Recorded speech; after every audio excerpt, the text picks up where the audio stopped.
नमस्कार साथियों, स्वागत है आप सभी का अनअकैडमी के द्वारा एक नई पहल में। हमने यहाँ पर एक नया चैनल शुरू किया है अनफिल्टर्ड बाय अनअकैडमी, जिसमें कि हम लोग कई सारे एस्पिरेंट्स के साथ 1-to-1 सेशंस करते हैं।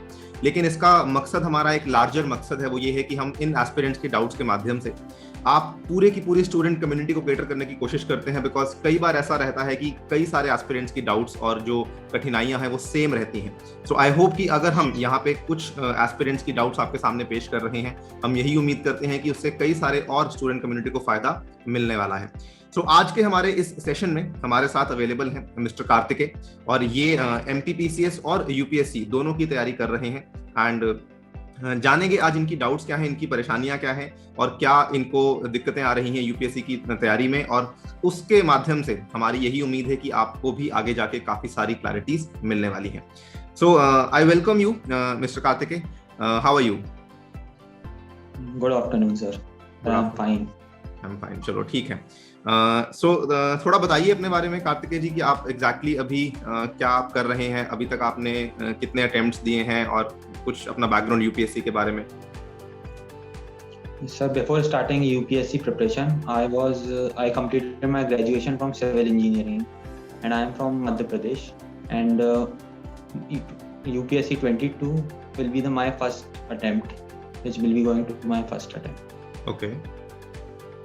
और मतलब आपने कब सोचा कि आपको UPSC की प्रिपरेशन करनी है? In the year 2020. ओके। और तब से आपने फिर डायरेक्टली UPSC की प्रिपरेशन करी, या फिर आपने मतलब पहले स्टेट PCS का भी कुछ ट्राई किया? Before that, I was preparing for state PCS also. Okay. तो वहां पे आपको सफलता हासिल हुई? Sir, exam are not conducted till now. Okay. On 25th of July, the first attempt. Right. State. Okay. तो अभी मतलब आप अपनी तैयारी की बिगिनिंग स्टेजेस में हैं, we can say that, right? कि अभी आप मतलब अपनी तो अभी आप क्या मतलब प्रॉब्लम्स को फेस कर रहे हैं? Sir, basically I am facing problem related to current affairs. Actually, newspaper reading I am unable to follow. And I want to ask, are monthly compilations enough, and can it be considered as substitute of newspapers? देखिए, उसमें दो बातें रहती हैं।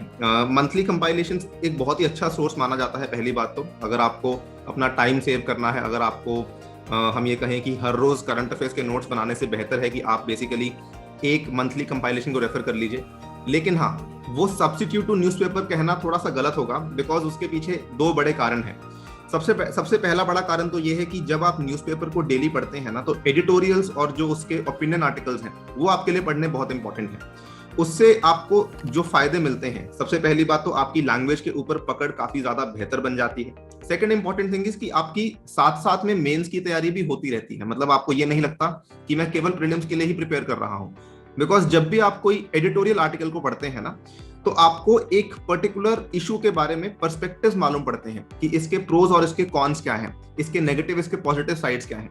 वो चीजें आपको factual news से या फिर जो डेली हैपनिंग्स हैं उनसे नहीं देखने को मिलेंगी। वो चीजें आपको केवल एडिटोरियल से ही देखने को मिलेंगी।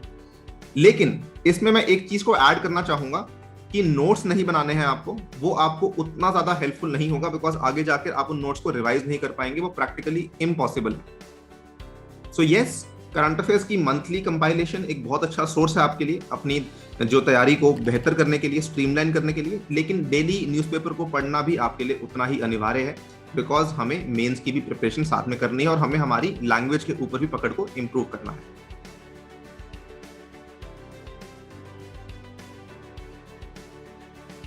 Right? Is that clear Kartikeya? What should be the strategy to select the option? Strategy to select the optional, देखो ये थोड़ा सा सवाल, ये हर बच्चा थोड़ा सा स्टार्टिंग में कंफ्यूज रहता है। मैं इसमें ये कहना चाहूंगा कि आपको कभी भी ये नहीं करना चाहिए कि आप तैयारी के पहले ही अपना ऑप्शनल को चूज कर रहे हैं। देखिए, कुछ बच्चे जो कि मान लीजिए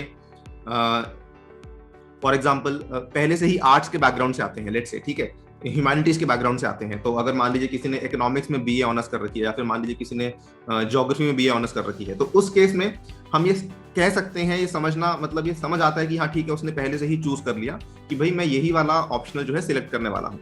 लेकिन मान लीजिए आप एक ऐसे बैकग्राउंड से आते हैं जिसका कि ऑप्शनल यूपीएससी में अवेलेबल ही नहीं है।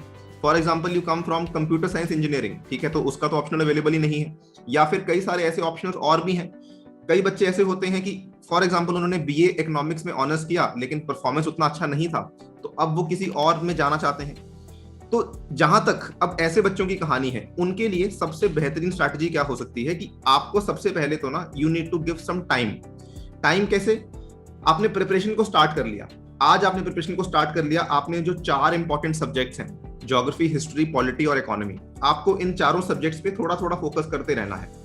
Eventually over the period of time आपको रियलाइज होने लग जाएगा कि कौन सा सब्जेक्ट जो है जिसमें आपको सबसे ज्यादा इंटरेस्ट आ रहा है, ठीक है। सो वंस आपको वो फाइनलाइज हो जाता है, उसके बाद आपने क्या करना है, फिर आपने उस पर्टिकुलर ऑप्शनल का जाके सिलेबस देखना है।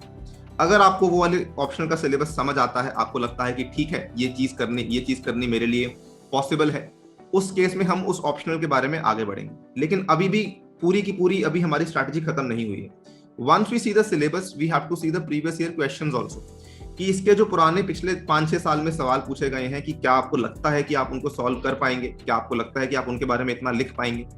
जब तक वो आपके दिमाग में क्लियर नहीं होता है, तब तक हम अपना फाइनल फैसला नहीं ले सकते हैं। ऑल्सो इसमें कभी कभार कुछ बच्चे ऐसा भी करते हैं, इनफैक्ट मैंने खुद भी ऐसा ही किया था अपनी प्रिपरेशन के टाइम पर, कि मैंने पहले एक ऑप्शनल को चूज किया, मैंने उसको 15 से 20 दिन तक उसको एनालाइज किया, उसके सिलेबस को देखा, उसके क्वेश्चंस को देखा, उसके कंटेंट मटेरियल को देखा। मुझे लगा कि शायद स्टार्टिंग में लगा मैं कर लूंगा, लेकिन जब मैंने देखा 10 डेज के बाद मुझे लगा थोड़ा मुझे मुश्किल महसूस हो रही है, फिर मैंने उस ऑप्शन को छोड़ दिया, फिर मैंने दूसरे ऑप्शन की तरफ ध्यान दिया। तो ये भी पॉसिबिलिटी है, मतलब आप स्टार्टिंग का 15-20 दिन, 1 महीना चूज करने में लगा सकते हो कि भाई आपका ऑप्शनल क्या होने वाला है। वंस दैट इज डन, हाँ, उसके बाद आपको पीछे नहीं मुड़ना है, फिर आपने फाइनलाइज कर लिया है तो फिर आपने आगे ही उसमें प्रिपरेशन करते रहना है। Okay, sir. Sir, when should we start answer writing for mains? After prelims or before prelims? देखिए इसमें अगेन डिपेंड करता है, इसमें डिपेंड इस चीज पे करता है कि आपने बेसिकली अपनी जो प्रिपरेशन है वो प्रीलिम्स की कितने समय पहले शुरू की है। उदाहरण के तौर पे ले लेते हैं, लेट अस से आपकी जो प्रिपरेशन, लेट अस से हम प्रीलिम्स का एग्जामिनेशन जून के महीने में है फॉर एग्जांपल। अगर मान लीजिए आपने अपनी प्रिपरेशन उसी साल जनवरी में शुरू करी है, तो उस केस में आपको जनवरी से लेकर जून तक बिल्कुल भी आंसर राइटिंग के ऊपर फोकस नहीं करना है, बिकॉज आपका पहला एजेंडा होना चाहिए कि मेरे को प्रीलिम्स को क्लैरिफाई करना है, क्लियर करना है, ठीक है। अब अगर मान लीजिए आपने अपनी प्रिपरेशन को 1 साल पहले शुरू किया था, मान लीजिए पिछले साल जून में शुरू किया था, तो उस केस में आपके पास बिल्कुल टाइम बनता है, आपको आंसर राइटिंग पे थोड़ा फोकस करना चाहिए, ठीक है। अगर आइडियली बात करें, मैं ये समझता हूं कि अगर प्रिपरेशन हमें शुरू करनी ही है तो हमेशा 1 से सवा साल का पहले गैप रखना चाहिए, सो दैट आंसर राइटिंग की भी हमारी पकड़ पहले से ही बन जाए। सो आइडियल सिचुएशन यही होगी कि प्रीलिम्स और मेंस की प्रिपरेशन साथ साथ में चलती रहे, और मेंस की जब तैयारी चल रही है उस टाइम पर आंसर राइटिंग के ऊपर फोकस चलता रहे। हाँ, बट अगेन मैं इस चीज को रिपीट करना चाहूंगा कि अगर मान लीजिए आपके पास प्रीलिम्स के लिए टाइम कम है प्रिपरेशन के लिए, उस केस में मैं नहीं समझता कि आपको आंसर राइटिंग के ऊपर बहुत फोकस करना चाहिए। उसके बाद अगर आपका प्रीलिम्स क्रैक हो जाता है, then there are various courses available, बहुत सारी चीजें अवेलेबल हैं, अनअकैडमी की आइकॉनिक सब्सक्रिप्शन अवेलेबल है जहां पर जाकर आपको आंसर राइटिंग गाइडेंस मिल जाती है, तो वो आप कम टाइम में भी कर पाएंगे। अगर आपका प्रीलिम्स क्लियर हो जाता है, आपको एक कॉन्फिडेंस मिलेगा, एक बूस्ट मिलेगा कि हाँ मैं प्रीलिम्स क्लियर कर पाया हूं तो मेंस भी कर पाऊं। बट मान लीजिए आपने कम टाइम में आंसर राइटिंग के ऊपर फोकस करना शुरू कर दिया और आपका प्रीलिम्स ही क्रैक नहीं हुआ, आपका जो मोटिवेशन लेवल है वो काफी डाउन आ जाएगा, और ये चीज आपको इंपैक्ट करती रहेगी। इवन अगले अटेम्प्ट तक आप कंफ्यूज रहेंगे कि should I focus on prelims, should I focus on answer writing. वो वाली कंफ्यूजन, वो वाली डिलेमा से अपने आप को दूर बचाने के लिए फोकस स्टेप बाय स्टेप, पहले प्रीलिम्स, फिर मेंस, फिर इंटरव्यू, उस तरीके से आपको जाने की जरूरत है। Okay, sir. Sir, for quality subject, it is said that Lakshmikant alone is not enough. What other books should we refer? देखिए उसमें ऐसा है कि सबसे पहली बात तो अगर हम पिछले कुछ सालों के पैटर्न को देखें तो सबसे पहली बात तो ये है कि लक्ष्मीकांत वैसे तो काफी अच्छी किताब है, ठीक है, बिकॉज लक्ष्मीकांत एक वन स्टॉप सोल्यूशन है आपके लिए। लेकिन if we see the previous year patterns, ठीक है, तो हमें जो समझ आता है वो ये आता है कि एक तो एनसीईआरटी की रेलेवेंस काफी बढ़ चुकी है। एनसीईआरटी की रेलेवेंस इतनी बढ़ चुकी है कि यूपीएससी अपने प्रीलिम्स में सीधे सीधे डायरेक्ट सवाल पूछने लग चुकी है एनसीईआरटी में से, जो कि मैं समझता हूं इजीएस्ट मार्क्स हैं जो कि आपको नहीं छोड़ने चाहिए। एनसीईआरटी सबसे इजीएस्ट किताबें मानी जाती हैं, उनको पढ़ लो, और डेफिनेटली अगर उनमें से कोई सवाल आता है तो हमें वो तो नहीं ही छोड़ना है, ठीक है। इसके अलावा होता क्या है कि अगर आपको मतलब पॉलिटी में और बेहतर करना है तो प्रीलिम्स के लिए तो it is more than sufficient, ठीक है, लक्ष्मीकांत सफिशिएंट है और एनसीईआरटी सफिशिएंट है। अगर आपको मेंस के लिए थोड़ी और प्रिपरेशन करनी है तो वहां पर लक्ष्मीकांत थोड़ी सी चूक जाती है। उस केस में आपको क्या करना है कि उस केस में आपको अपनी आंसर राइटिंग बेहतर करनी होगी, कुछ टेस्ट सीरीज वगैरह को ज्वाइन करके या फिर किसी मेंस में कुछ आंसर राइटिंग करके। वहां से आपको रियलाइज होगा कि इसमें ये वाले पॉइंट्स भी आने बनते थे। तो वहां पर आती है अगेन मेंस की टेस्ट सीरीज, जो कि अगेन अब हम लोग ऑफर भी कर रहे हैं, राइट। तो ये मेंस की जो टेस्ट सीरीज है ये काफी इंपॉर्टेंट चीज है, जो कि आपको आगे जाकर आपकी मेंस में हेल्प करेगी। देखिए ultimately the take home message यहाँ पर मेरा क्या है ना, अगर भले आप प्रीलिम्स की तैयारी कर रहे हो, भले मेंस की कर रहे हो, ठीक है, Laxmikanth, I am not saying कि लक्ष्मीकांत एक अच्छी या बुरी किताब है। मैं ये कहना चाह रहा हूँ कि कोई भी एक किताब अच्छी या बुरी नहीं होती है। जब तक आप अपने आप की टेस्टिंग नहीं करोगे आपको ये मालूम नहीं पड़ेगा कि एग्जैक्टली एग्जाम की रिक्वायरमेंट क्या है। This is very very important. जब तक आपको ये नहीं मालूम पड़ेगा कि क्वेश्चंस किस तरीके से आ रहे हैं, तब तक आप अपना बेस्ट दे ही नहीं पाएंगे। तब तक आपको ये नहीं मालूम पड़ेगा कि आपको लक्ष्मीकांत में पढ़ना क्या है। केवल पार्लियामेंट का ही चैप्टर 100 पेजेस का है, बट 100 पेजेस में से क्या पढ़ना है क्या नहीं पढ़ना है ये आपको तब मालूम पड़ेगा अगर आप प्रीवियस ईयर क्वेश्चंस को चेक करेंगे, किसी टेस्ट सीरीज के क्वेश्चंस को चेक करेंगे, किस तरीके से फ्रेम किए जाते हैं। Then you will understand. फिर आपको समझ आएगा कि कौन सी किताब रेफर करूं, कौन सी नहीं किताब रेफर करूं। इस तरीके से भी जाना आपका टाइम सेव कर सकता है। एंड मोर इंपॉर्टेंटली, हर किसी की बातों में नहीं आने की जरूरत कि हर कोई कहेगा कि ये वाली किताब पढ़ लो, ये भी पढ़ लो, वो भी पढ़ लो। तो जी नहीं, वो चीज पॉसिबल नहीं है। Obviously we have to limit ourselves. जिन बच्चों का पॉल साइंस का ऑप्शनल है उनके लिए कहानी थोड़ी अलग है, लेकिन जीएस वालों के लिए कहानी थोड़ी सी अलग है। तो हमें थोड़ा अपने आप को सीमित रखना होगा कि भाई यहाँ पर आके हमें रुक जाना है।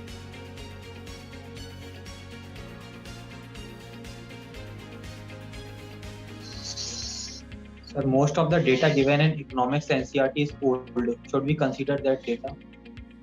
नहीं, वो अगेन वो आपके लिए एक मेट्रिक है। मेट्रिक किस तरीके से है कि देखिए आपको नया डेटा मिल जाएगा। अगर आप लोग करंट अफेयर्स को फॉलो कर रहे हैं आपको नया डेटा मिल जाएगा कि मान लीजिए हम पॉवर्टी फिगर्स की बात कर रहे हैं, अनएम्प्लॉयमेंट फिगर्स की बात कर रहे हैं, या फिर हम बात कर रहे हैं रूरल टू अर्बन माइग्रेशन की बात कर रहे हैं, कुछ भी किसी भी तरह के टॉपिक की आप बात कर रहे हैं, आपके लिए इंपॉर्टेंट क्या है। अब उदाहरण के तौर पे ही ले लेते हैं कि एनसीईआरटी, लेट्स से आपने 10th क्लास की एनसीईआरटी को पढ़ा। 10th क्लास की एनसीईआरटी बहुत अच्छी एनसीईआरटी है इकोनॉमिक्स की, अंडरस्टैंडिंग इकोनॉमिक डेवलपमेंट।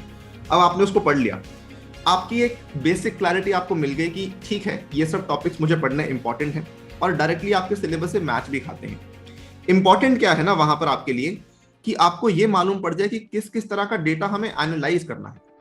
अब बच्चे क्या करते हैं, हर तरह के डेटा को याद करने की कोशिश करते हैं कि मैं ये भी याद कर लूं, वो भी याद कर लूं। अगेन वो चीजें प्रैक्टिकली पॉसिबल नहीं है।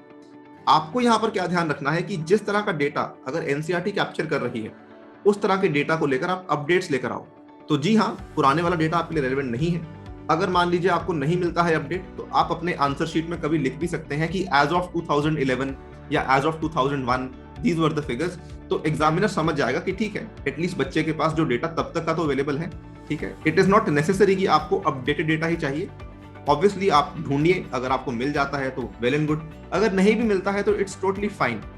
बट अगेन इंपॉर्टेंट क्या है, उस डेटा से हमने क्या सीखा कि हमें किस तरह का डेटा एक्चुअली याद करना है। मतलब कुछ बच्चे कुछ भी तरह का डेटा याद करने की कोशिश करते हैं, वो आपको नहीं करना है।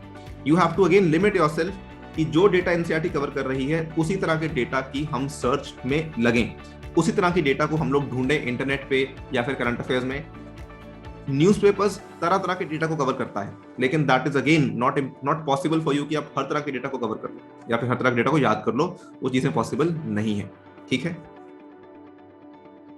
Sir, what should be the source of economic survey and budget? Economic survey और बजट के लिए तो देखो, सर्वे के लिए तो मैं कहता हूँ सर्वे को ही पढ़ो। ठीक है, आपको काफी ज्यादा हेल्प मिलेगी। मान लीजिए कि आपका पहले अटेम्प्ट में नहीं होता है क्लियर, ठीक है, तो फॉर एग्जांपल काफी बच्चों का नहीं होता है। उस केस में मैं आपसे ये सलाह करूंगा कि मतलब ये मेरी सलाह रहेगी, एटलीस्ट पहले अटेम्प्ट में इकोनॉमिक सर्वे को अच्छे से पढ़ो। ठीक है, आपकी अंडरस्टैंडिंग बहुत ब्रॉड होगी, आपका पर्सपेक्टिव काफी ब्रॉड होगा कि किस तरीके से गवर्नमेंट सोचती है चीजों के बारे में। अब हर बार इकोनॉमिक सर्वे में कुछ नए आइडियाज पेश किए जाते हैं। वो जो नए आइडियाज हैं अब उनके बारे में नॉर्मल इंसान नहीं सोच पाता, किसी किताब में मेंशन नहीं है, लेकिन हमारा जो मिनिस्ट्री ऑफ फाइनेंस है उन्होंने कुछ एनालिसिस करी है, उस बेसिस पे उन्होंने उन आइडियाज को पेश किया है। सो यस, वहां पर तो आपको डेफिनेटली जो है इकोनॉमिक सर्वे को एक बार पढ़ना ही चाहिए। एक बार आपने पढ़ लिया है तो आपको आइडिया लग जाएगा कि किस तरह की चीजें इसमें कवर करी जाती हैं।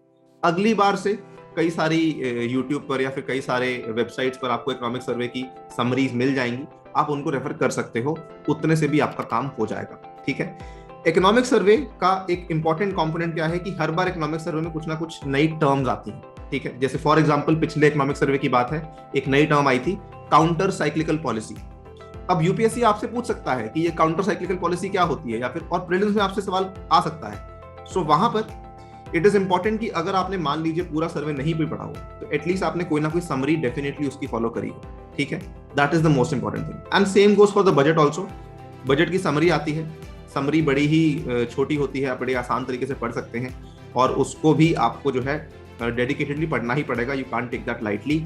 सीधे सीधे सवाल बैठते हैं बजट और इकोनॉमिक सर्वे से, राइट। बट अगेन फाइनली बोलूंगा, एक बार इकोनॉमिक सर्वे को पूरा डेफिनेटली पढ़ना ही पढ़ना है। उसकी 2 वॉल्यूम्स रहती हैं, जिसमें एक वॉल्यूम रहती है वो बेसिकली पुराने डेटा को एनालाइज करती है, वो उतना रेलेवेंट हमारे लिए नहीं होता है। लेकिन जो इकोनॉमिक सर्वे में रिकमेंडेशंस वाली फाइल होती है वो काफी ज्यादा रेलेवेंट होती है, काफी इंपॉर्टेंट होती है, बिकॉज उन चीजों को आप डायरेक्टली अपनी मेंस की आंसर राइटिंग में इस्तेमाल कर सकते हैं, अपनी मेंस में, एस्से में, बहुत जगह। अगेन आपकी वोकैबुलरी इंप्रूव करने में, आपकी जो है डेटा के ऊपर पकड़ इंप्रूव करने में, सब चीजों में हेल्प करेगी। Okay, sir. Sir, are geography NCERT sufficient for prelims and mains? Geography देखिए बहुत ही वास्ट सब्जेक्ट है। ज्योग्राफी, मैं खुद ज्योग्राफी का टीचर हूँ और मैं खुद कभी कभार इसमें कंफ्यूज होता हूँ कि बच्चों को क्या सोर्स बताऊँ। तो इसमें क्या रहता है ना कि ज्योग्राफी की एनसीईआरटी, सबसे पहली बात तो जो क्लास 6 से लेकर क्लास 10 की एनसीईआरटीज हैं, बहुत ही अच्छी एनसीईआरटीज हैं, बहुत ही अच्छे तरीके से लिखी हुई हैं, बहुत ही आसान भाषा में लिखी हुई हैं। लेकिन ध्यान रखिए कि वो आपकी जो एनसीईआरटी है वो आपका मेन सोर्स नहीं है। मतलब इट इज लाइक कि वो आपकी फाउंडेशन बना रही है। समझ रहे हैं आप? जैसे मान लीजिए आज आपको ज्योग्राफी के बारे में कुछ नहीं आता, तो 6 क्लास की एनसीईआरटी उठाओ, 7th की उठाओ, 8th की उठाओ, ठीक है, आपकी कुछ कुछ बेसिक अंडरस्टैंडिंग क्लियर होने लग जाएगी कि अच्छा ठीक है कि भाई एटमॉस्फेयर ये होता है, या फिर प्रेशर ये होता है, विंड्स ऐसे जाती हैं, इंडस्ट्रीज यहाँ बनाई गई हैं भारत में, ठीक है, जो सेंसस है इस तरीके से आता है, वगैरह वगैरह की चीजें आपकी थोड़ी बहुत क्लैरिटी आपको मिलनी शुरू हो जाएगी। लेकिन remember this one very important thing, 6 से लेके 10th क्लास की एनसीईआरटीज आपका सिलेबस नहीं है, ना ही आप उनको कभी लास्ट मोमेंट पे जाके रिवाइज कर पाओगे। Again we have to be very very practical. हमारे लिए जो हमारा अच्छा सिलेबस है वो 11th और 12th क्लास की एनसीईआरटी बनती है। इनफैक्ट 11th क्लास की एनसीईआरटी इतनी इंपॉर्टेंट है कि सीधे सीधे सवाल प्रीलिम्स और मेंस के वहां से बैठ जाते हैं। इसके अलावा जीसी लियोंग को पढ़ना है सिलेक्टिवली। मैंने एक सेपरेट वीडियो बनाई थी, आप चाहें तो उसको जाके देख सकते हैं कि एग्जैक्टली हमें ज्योग्राफी के लिए क्या क्या जो है सोर्सेज रेफर करने होंगे। बट रिमेंबर अगेन 6 से 10th क्लास की एनसीईआरटी केवल आपकी फाउंडेशन बनाने के लिए बनाई गई है। इसके अलावा जो है वो यहाँ पर उसका और कोई काम नहीं है। एक और किताब अगर आप रेफर करना चाहते हैं, ठीक है, वो यहाँ पर आती है डीआर खुल्लर के नाम से, इंडिया अ कॉम्प्रिहेंसिव ज्योग्राफी। काफी मोटी किताब है, ऑलमोस्ट 1100 पेज की किताब है। लेकिन अगेन केवल सिलेक्टिवली रेफर करनी है अगर आपको लगता है कि कोई चीज आपको एनसीईआरटी में से समझ नहीं आ रही है, या कोई चीज आपको थोड़ा सा आपको डेप्थ में जाके पढ़ना है या समझना है। उस केस में आप ये कह सकते हैं कि जी हाँ, मुझे जो है ये वाली किताब रेफर करनी है। अदरवाइज आपको उसको मेन किताब नहीं बनाना है। वो किताब ऑप्शनल के लिए सजेस्ट करी जाती है, लेकिन वो मेन किताब आपकी नहीं है, right. This is the most important thing. NCERT 6 से 10th सिलेबस नहीं है, केवल फाउंडेशन के लिए है। 11th और 12th क्लास की एनसीईआरटी आपका सिलेबस है। जीसी लियोंग जी हाँ इंपॉर्टेंट है, और उसके अलावा एक सेपरेट किताब जरूर उठाइएगा इंडियन ज्योग्राफी के लिए, जो कि आपकी थोड़ी क्लैरिटी को और बेहतर कर देगी। It can be DR Khullar also. कुछ बच्चे माजिद हुसैन को रेफर करते हैं, वो भी आप कर सकते हैं, वो भी इक्वली अच्छी किताब है, ठीक है। मेरी पर्सनल सजेशन डीआर खुल्लर की तरफ है, बिकॉज मैंने उसको काफी बार रेफर किया है और मैं उससे काफी ज्यादा सेटिस्फाइड हूँ।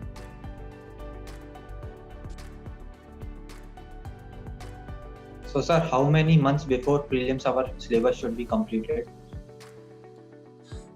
अगेन डिपेंड करता है कि आपने प्रिपरेशन कब स्टार्ट करी है। मान लीजिए आपने 10 मंथ्स पहले प्रिपरेशन स्टार्ट करी है प्रीलिम्स से, ठीक है। मान लीजिए जून में प्रीलिम्स था, आपने प्रिपरेशन को स्टार्ट किया पिछले साल अक्टूबर में या फिर सितंबर में लेटेस्ट से, तो उस केस में आपकी प्रिपरेशन 6 मंथ्स में कंप्लीट हो जानी चाहिए। तो प्रीलिम्स के पहले आपको 2-3 महीने मिल जाने चाहिए कि भाई मेरी प्रिपरेशन खत्म हो चुकी है। अब डिपेंडिंग अपॉन, कुछ बच्चे ये कहेंगे कि सर मैंने प्रिपरेशन स्टार्ट ही 6 महीने पहले करी है। उस केस में थोड़ा स्ट्रैटेजी अलग हो जाती है। उस केस में आप 2 महीने का टाइम दे लो या 1.5 महीने का टाइम दे लो कि 1.5 महीने पहले आपने एक बार सिलेबस खत्म कर लिया है, ठीक है। बट अगेन फोकस केवल सिलेबस खत्म करने पे नहीं होना चाहिए, बिकॉज एक्चुअली यूपीएससी का सिलेबस एंडलेस है, ठीक है। मतलब बहुत सारी चीजें हैं जो कि आप नहीं पढ़ पाएंगे या फिर नहीं कवर कर पाएंगे। What about science and tech, what about environment, इन सब चीजों का तो सिलेबस का कोई एंड ही नहीं है। उस केस में अगर आपको लगता है कि आपके पास टाइम की कमी है तो always go for testing. Again मैं कहूंगा फोकस टेस्टिंग पे करो। सिलेबस कोशिश करो कि 3 महीने पहले खत्म हो जाए, बहुत अच्छी बात है। और उसके बाद 3 महीने के अंदर अंदर आपको पढ़ाई के साथ टेस्टिंग करनी है। सो जो आपका सवाल है, लेट अस से आपने प्रिपरेशन को जब स्टार्ट किया, उसके बाद आपके 6 मंथ में प्रिपरेशन खत्म हो जाती है फॉर एग्जाम्पल, एक बार प्रीलिम्स की। अब उसके बाद 3 मंथ्स आपके बच गए हैं। वो 3 मंथ्स में आपको क्या करना है ना, कि सबसे पहले तो एक सब्जेक्ट उठा लिया आपने। मान लीजिए आज आपने हिस्ट्री उठा लिया, हिस्ट्री उठाया, उसके 2 पेपर सॉल्व कर लिए, और उसके बाद आपकी हिस्ट्री की जो नॉलेज और पकड़ है वो और ज्यादा इंप्रूव हो जाएगी। यही सेम चीज आपको करनी है सभी सब्जेक्ट्स के लिए। 6 to 7 सब्जेक्ट्स जो भी आपके आते हैं, 7 इंक्लूडिंग करंट अफेयर्स, ठीक है। आपको ये सेम चीज करनी है इन सभी सब्जेक्ट्स के लिए, कोशिश करके। मतलब टोटल नंबर ऑफ टेस्टिंग जो आपको करनी है, टोटल नंबर ऑफ टेस्ट आपको लगभग 5000 क्वेश्चंस के आसपास कर लेने चाहिए, अगर आपके पास 3 मंथ्स अवेलेबल हैं तो। अगर आपके पास नहीं है 3 मंथ्स अवेलेबल, अगर आपके पास 1.5 मंथ है या 2 मंथ्स है, थोड़ा उसको कम कर लो प्रोपोर्शनली। लेकिन हाँ, 3 महीने हैं तो डेफिनेटली, जैसे अभी 3 मंथ से ज्यादा है हमारे पास, ठीक है, जुलाई, अगस्त, सितंबर और कुछ दिन अक्टूबर के भी हैं। तो डेफिनेटली अगर आप कल से स्टार्ट करते हैं तो जी हाँ, testing should be your main agenda. और साथ साथ में आपको किताबें पढ़नी है कि यहां से मैंने टेस्ट किया, अगर मुझे कुछ नहीं याद आ रहा तो मैंने किताब को ओपन किया, चेक कर लिया और अपनी प्रिपरेशन को दोबारा से रीइंफोर्स कर लिया। Okay, sir. It is said that ethics is an scoring subject. So what should be the strategy for it? Ethics के लिए पूछ रहे हैं आप? Yes, sir. एथिक्स मेंस का सब्जेक्ट है, और एक्चुअली अब ये कहना गलत होगा कि एथिक्स स्कोरिंग है, बिकॉज पिछले कुछ सालों से यूपीएससी का ये पैटर्न ऐसा नहीं रहा है। स्टार्टिंग में ऐसा जरूर था 2013 में, जब एथिक्स के पेपर को इंट्रोड्यूस किया गया था, तो इट वाज वेरी वेरी क्या कहते हैं, एक्साइटिंग फॉर एवरीबॉडी कि हाँ नंबर आ जाते हैं आसानी से, 13, 14, इवन 15 तक, 16 तक भी बहुत लोगों के बहुत अच्छे नंबर आए हैं। लेकिन 17 के बाद there was a very very huge dip. मतलब पिछले 3 साल का अगर आप पैटर्न देखेंगे, 17, 18, 19 में यूपीएससी बहुत सिलेक्टिव हो चुकी है, एथिक्स में हर किसी को नंबर नहीं दे रही है। So it is not so easy, ठीक है। आपको थोड़ा ध्यान रखना होगा, क्या रेफर कर रहे हैं, किस लैंग्वेज में लिख रहे हैं, सोर्सेस क्या है, ठीक है।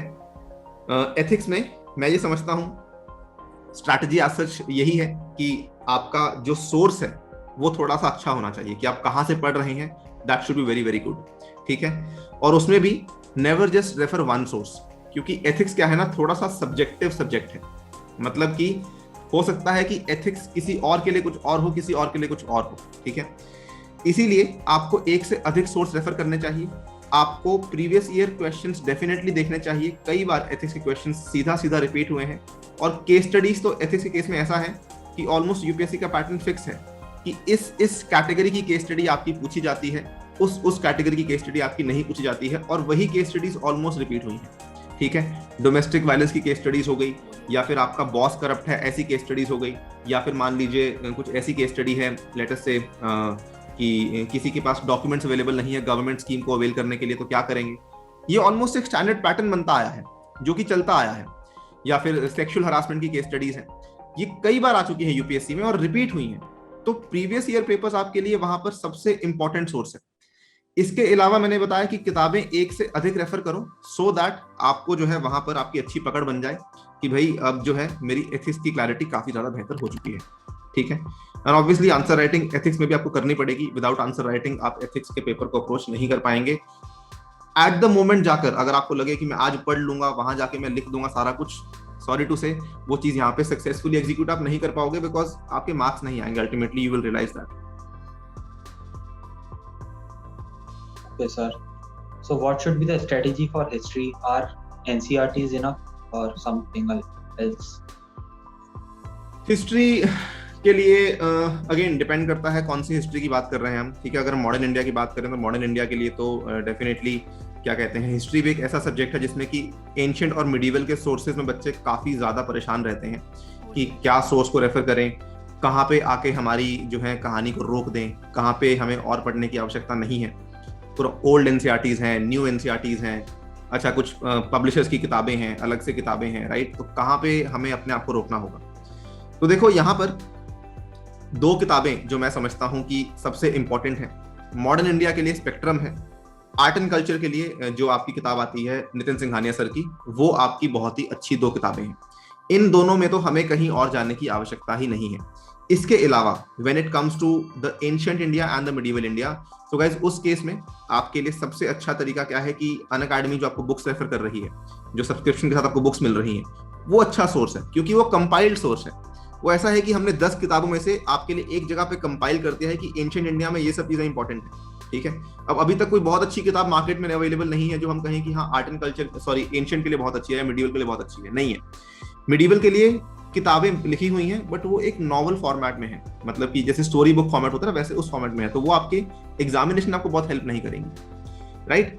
उसके लिए अनअकैडमी की बुक्स आपको काफी हेल्प कर सकती हैं, बिकॉज वहां पर क्या है, कंपाइल्ड फॉर्मेट में आपको दिया गया है मिडिवल का ये पार्ट इंपॉर्टेंट है, इसके ये फैक्ट्स इंपॉर्टेंट है, इसको आप पढ़ लो, इससे आपका हो जाएगा। Same goes for ancient India also, वहां पर भी एनसीईआरटीज को ऑब्वियसली रेफर कर सकते हो अपनी थोड़ी अंडरस्टैंडिंग और बेहतर करने के लिए, ठीक है, लेकिन एकेडमिक पॉइंट ऑफ व्यू से या एग्जामिनेशन पॉइंट ऑफ व्यू से अनअकैडमी की बुक्स आपको काफी ज्यादा हेल्पफुल साबित हो सकती हैं। Nowadays a lot of content is available on internet, so how should we filter out, especially on YouTube?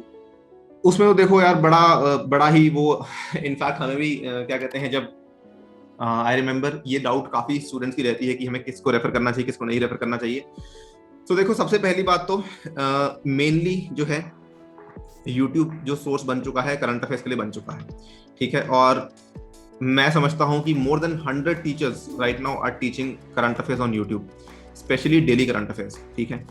You have to choose your teacher, जो टीचर आपको सूट करता है उसको चूज करो, डिपेंडिंग अपॉन आप उसकी क्लास को पहले देखो, क्या आपको लगता है कि उसकी कवरेज अच्छी है, क्या आपको लगता है कि उसकी कवरेज करने का तरीका अच्छा है, और तीसरी चीज जो सबसे इंपॉर्टेंट है, क्या आपको लगता है कि उसकी फ्रीक्वेंसी अच्छी है, क्या वो डेली ला रहा है या फिर वो एक दिन छोड़ के लाता है या फिर वो 2 दिन छोड़ के लाता है, कंसिस्टेंसी है या नहीं है। अगर ये 2-3 चीजें आपको समझ आने लग जाती हैं, उस केस में एक टीचर को फॉलो करना शुरू कर दो डेली करंट अफेयर्स के लिए। इसके अलावा आपका जो कंटेंट मटेरियल है वो तो हमने आपको बता ही दिया है। यूट्यूब पे मैं ये नहीं कह रहा कि यूट्यूब के माध्यम से आपका पेपर नहीं क्लियर होगा, हो सकता है, कंटेंट बहुत अवेलेबल है, बट आपको थोड़ा सोच समझ के चलना होगा और थोड़ा पेशेंट रहना होगा, बिकॉज यूट्यूब पर अगर कोई इंसान कोई फ्री सीरीज लेकर आ रहा है, यूट्यूब पे सब कुछ फ्री ऑफ कॉस्ट अवेलेबल है, तो it is not very very important कि वो इंसान उसको उतने टाइम पीरियड में खत्म करेगा ही करेगा, मतलब आप उस पर रिलाई नहीं कर सकते हैं, वो आपके लिए थोड़ा सा काउंटर प्रोडक्टिव साबित हो सकता है, बिकॉज व्हाट इफ कि वो उस पर्टिकुलर सीरीज को पूरा ना करे, उस केस में बच्चे कहाँ जाएंगे, ठीक है। ये चीजें हुई हैं, इसीलिए आपको बता रहा हूं, इन द पास्ट भी ऐसी चीजें कई बार हुई हैं, इसीलिए कह रहा हूं कि यूट्यूब को अपना मेन सोर्स बना के मत चलो, ठीक है। अगर आपको अपनी प्रिपरेशन को स्ट्रक्चर्ड फॉर्मेट में आगे बढ़ाना है, गो विद अ कोर्स, अगर आप लोग अफोर्ड कर सकते हो गो विद अ कोर्स, ठीक है। वहां पर आपकी प्रिपरेशन क्या है ना, एक full fledged structured organised format में खत्म हो जाएगी, ये आपको फायदा मिलेगा अगर आप एक कोर्स में ज्वाइन करते हैं। यूट्यूब में again you have to be selective कि भाई मुझे एक दिन में 1 घंटे से ज्यादा यूट्यूब को नहीं देना है। अगर आप वैसे भी पढ़ रहे हो ना, तो यूट्यूब पे टाइम स्पेंड करना आपको कम करना पड़ेगा, अदरवाइज फिर आप यूट्यूब पे फिर वो रिकमेंडेशन आती रहती है, कभी ये देख लो कभी वो देख लो, आजकल डेटा सबके पास अवेलेबल है ना, तो वो चीज आपको थोड़ा सा अपने ऊपर अगेन लिमिट रखना पड़ेगा, तभी जाकर जो है आप बाकी चीजों में फोकस कर पाओगे, अदरवाइज यूट्यूब इज मतलब सोशल मीडिया में बहुत ज्यादा डिस्ट्रैक्टिंग है। Are there more? Yes, sir. Sir, in prelims there is minus marking, so how much question should we attempt to avoid? ये भी बड़ा मुश्किल क्वेश्चन है, एक्चुअली डिपेंड करता है ऑन द पेपर, क्योंकि अगर हम देखें 2016 का पेपर वेरी वेरी इजी, 17 का पेपर स्लाइटली टफ, 18 का पेपर वेरी वेरी टफ, मतलब वो होता है ना जैसे क्रिकेट में बाउंसर होती है, तो 18 के पेपर में मतलब 100 बाउंसर्स थी आपके लिए, ठीक है, मतलब 18 के पेपर में जो मंजे हुए खिलाड़ी थे वो लोग भी बहुत बुरी तरह उन्होंने वहां पर मात खाई, क्योंकि 2018 के पेपर में आई थिंक जो कट ऑफ गया था वो 90 से भी कम गया था, if I am not wrong, 90 के आसपास ही गया था, ठीक है। और अगर आप ये देखो कि डिपेंडिंग अपॉन द पेपर आपको देखना पड़ता है, ठीक है, अगर आपकी तैयारी अच्छी है, अगर आपने तैयारी मेहनत से करी है, स्टैंडर्ड सोर्सेज को रेफर किया है, लेकिन उसके बावजूद भी अगर आपको पेपर मुश्किल लग रहा है, इसका मतलब पेपर एक्चुअली मुश्किल है और केवल आपके लिए नहीं है, वो बाकी सभी बच्चों के लिए भी काफी मुश्किल पेपर साबित होने वाला है। उस केस में आपका जो अटेम्प्ट का परसेंटेज है वो थोड़ा कम हो सकता है, यानी कि 60 to 70% पर भी आप आके रुक सकते हैं। लेकिन अगर पेपर आसान है, अगर पेपर करंट बेस्ड है, जैसे कि 2016 का पेपर था, पेपर बहुत ज्यादा करंट बेस्ड था, उस केस में आपकी जो प्रिपरेशन होनी चाहिए, आपकी जो अटेम्प्ट करने का वो होना चाहिए स्ट्रैटेजी, वहां पर आपको ज्यादा क्वेश्चंस अटेम्प्ट करने होंगे। ये एक ऐसा फैसला है जो कि हर स्टूडेंट को एग्जामिनेशन हॉल के अंदर बैठकर ही लेना है, अपनी कॉमन सेंस को यूज करना है। अगर उसको लग रहा है पेपर आसान है तो डेफिनेटली यस, 80 से लेकर 85 क्वेश्चंस आपको अटेम्प्ट करने चाहिए। ठीक है, थोड़ा आपको रिस्क लेना पड़ेगा। लेकिन अगर आपको लग रहा है पेपर मुश्किल है, जैसे 2018 का पेपर आपके सामने है, इवन 19 का पेपर भी थोड़ा सा टफ था, बट 18 का तो बहुत ही टफ था, उस केस में आपको थोड़ा सा अपने हिसाब से चलना होगा कि भाई मैं 50 to 60% कोशिश करूंगा अटेम्प्ट करने की, या 60 to 70 करूंगा, जिसमें से मैं कोशिश ये करूंगा कि मेरे 45 to 50 क्वेश्चन सही हो जाए। अगर आपके 50 क्वेश्चंस भी सही हो जाते हैं तो उस केस में भी आप जो है प्रीलिम्स को क्लियर कर जाते हैं।